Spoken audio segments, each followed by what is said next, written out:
দৌলতদিয়া ফেরিঘাটে ঢাকামুখী একটা বাস যাত্রী নিয়ে ফেরিতে উঠতে অপেক্ষা ছিল। ঈদের পর বাড়ি থেকে ফিরছি, আর কিছুক্ষণ পর ঢাকা পৌঁছে যাব। একজন বাবা তার স্ত্রী ও ছোট মেয়েকে নিয়ে বাড়ি ফিরছিলেন। আব্বা, ফেরিতে উঠলে আমি নদী দেখব। বাসটা ফেরিতে উঠতে যাচ্ছিল, সাহায্যকারী তাড়াহুড়ো করছিল। জোরে চালাও, আসতে র্যাম্প পিচ্ছিল, তাড়াতাড়ি করলে কি হয়, জোরে যাও। হঠাৎ বৃষ্টি শুরু হয়েছে, র্যাম্প পিচ্ছিল। একটু ধীরে চালান ভাই।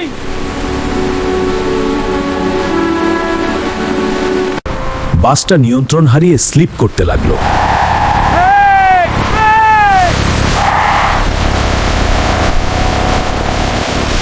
মুহূর্তের মধ্যে বাসটা পদ্মা নদীতে পড়ে গেল।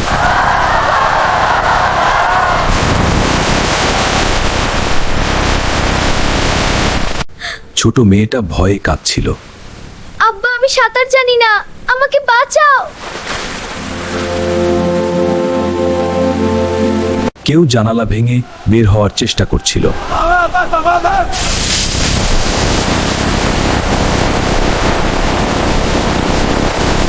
ফেরির লোকজন দ্রুত উদ্ধার কাজ শুরু করলো। কয়েকজন সাঁতরে উঠতে পারল।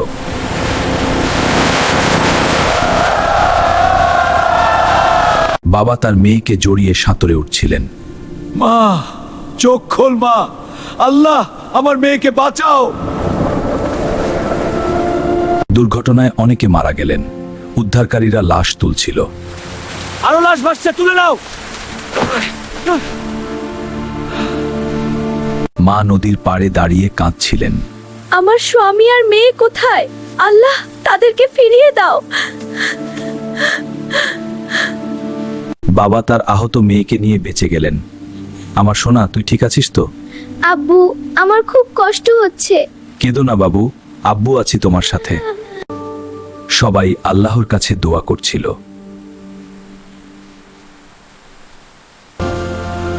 উদ্ধার কাজ চলতে থাকলো, কিন্তু অনেকের আর ফিরে আসা হলো না।